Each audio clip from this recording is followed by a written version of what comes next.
ಗಂಭೀರ್ ಮತ್ತು ಅಗರ್ಕರ್ಗೆ RCB players ಮೇಲೆ ಏನಾದ್ರೂ ದ್ವೇಷ ಇದೆಯಾ? ಹೌದು. ಜಿಂಬಾಬ್ವೆ ವಿರುದ್ಧ ಸರಣಿಗೆ ಭಾರತ ತಂಡ ಪ್ರಕಟವಾಗಿದ್ದು, ಮತ್ತೆ ಆರ್ಸಿಬಿ ಆಟಗಾರರನ್ನ ಸೆಲೆಕ್ಟ್ ಮಾಡದೇ ಇರುವುದು ಈಗ ದೊಡ್ಡ ಪ್ರಶ್ನೆಯಾಗಿ ಉಳಿದಿದೆ. ಶ್ರೇಯಸ್ ಅಯ್ಯರ್ ಕ್ಯಾಪ್ಟನ್ಸಿ ಮುನ್ನಡೆಸುವಾಗ ಪಂಜಾಬ್ ಪ್ಲೇಯರ್ನ ಸೆಲೆಕ್ಟ್ ಮಾಡೋದು, ಶುಭ್ಮನ್ ಗಿಲ್ ನಾಯಕತ್ವ ಮುನ್ನಡೆಸುವಾಗ ಜಿಟಿ ಪ್ಲೇಯರ್ನ ಸೆಲೆಕ್ಟ್ ಮಾಡೋದು, ಇದು ಯಾವ ರೀತಿ ಸರಿ? ಹೌದು, ರಜತ್ ಪಟ್ಟಿದಾರ್ ಒಳ್ಳೆಯ ಪರ್ಫಾರ್ಮೆನ್ಸ್ ಅನ್ನ ಕಳೆದ 2 ವರ್ಷಗಳಿಂದ ಕೊಡ್ತಾನೆ ಬಂದಿದ್ದಾರೆ. ಇನ್ನು ಭುವಿ ಕೂಡ ಒಳ್ಳೆಯ ಬೌಲಿಂಗ್ ಅನ್ನ ಮಾಡಿದ್ದಾರೆ. ಇನ್ನು ಈಗ ಸೆಲೆಕ್ಟ್ ಆಗಿರುವ ಬೌಲರ್ಗಳ ಪ್ರಕಾರ ಯಾರೊಬ್ಬ ಬೌಲರ್ ಅಷ್ಟೊಂದು ರೀಸೆಂಟ್ ಆಗಿ ಮಿಂಚಿಲ್ಲ.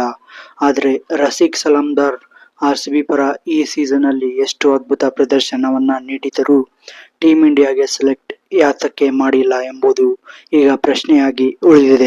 ಟೀಂ ಇಂಡಿಯಾದ ಈ ಸೆಲೆಕ್ಷನ್ ನ ಬಗ್ಗೆ ನಿಮ್ಮ ಅಭಿಪ್ರಾಯ ಏನು, ಅನಿಸಿಕೆ ಎಂದು ಕಾಮೆಂಟ್ ಮೂಲಕ ತಿಳಿಸಿ.